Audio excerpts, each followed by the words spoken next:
Hi everybody, welcome back. So I'm out for a short little hike today. I thought I'd go over some different water filtration and purification options that we have. So I have a few options here beside me, and there's a few additional options that we can use as well. So today we're going to take a look at some of the options that we have for our bug out bag, get home bag, inch bag, for day hiking, or even on through hikes. We certainly have all these water options as well. So there's different ways that we can carry it. The most common way that you'll typically see people carry water around is going to be in a one-time use container. Ideally, if we're trekking stuff in, we should be trekking it out as well. With one-time use bottles, we can refill them, reuse them. They're a very lightweight option. We're not going to go boil water in them, but if we need to put more water in it, we can use water filters on them or other means of water purification, such as using iodine or using some sort of a bleach product. Ideally, we're going to be using a reusable container.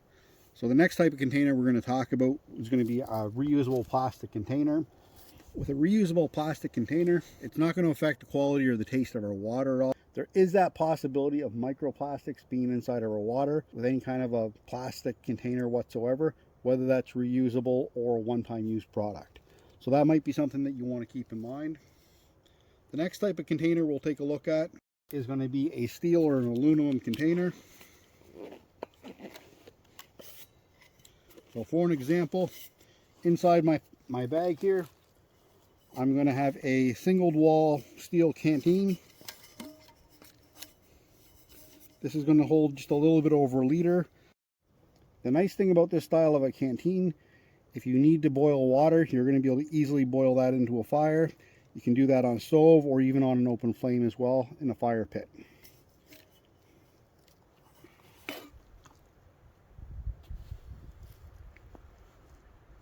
The next type of container we'll talk about is going to be a military canteen.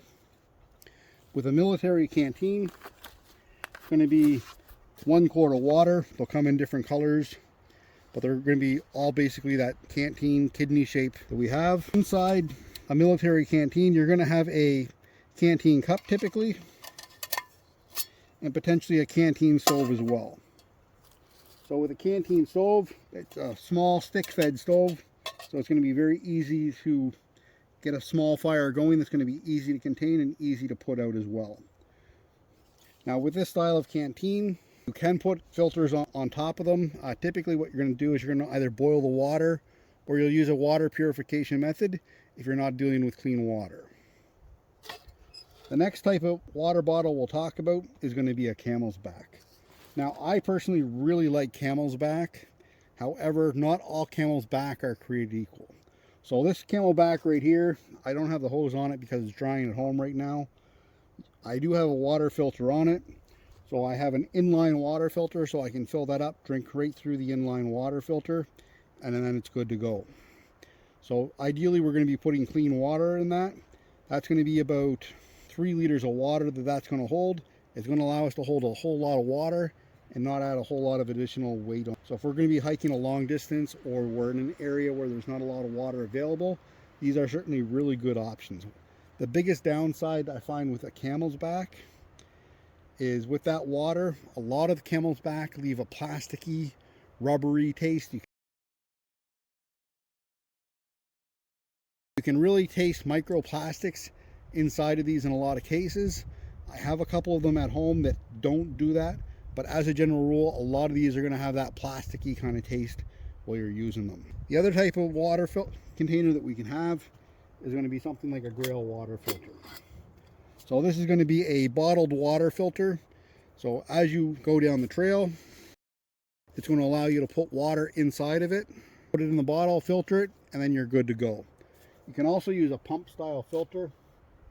I never thought to grab my pump style filter today. I don't typically use it. It's an older style one, and I can't get new filters for the pump style one I have. Going forward, my main method for water filtration is going to be the Grail or a Sawyer Mini. If we look at the container, the steel container I have here, I also have a life straw on it. A life straw is a really good option. If you don't want to be drinking through puddles, which I definitely don't want to be drinking from a puddle, you can put the water inside your canister, put the straw inside, and then drink through your straw.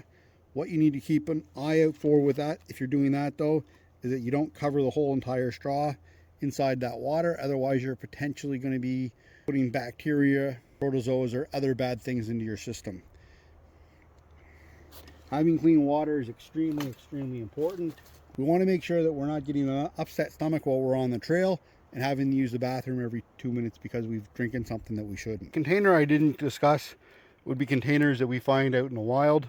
So as we see here, we have what appears to be an alcohol bottle sitting at the base of a tree. It looks like it's been here for quite a while. There's also a few beer cans kicking around here, which is something we could also use to carry water and if we needed to. All right, guys, don't forget to hit the like and subscribe button.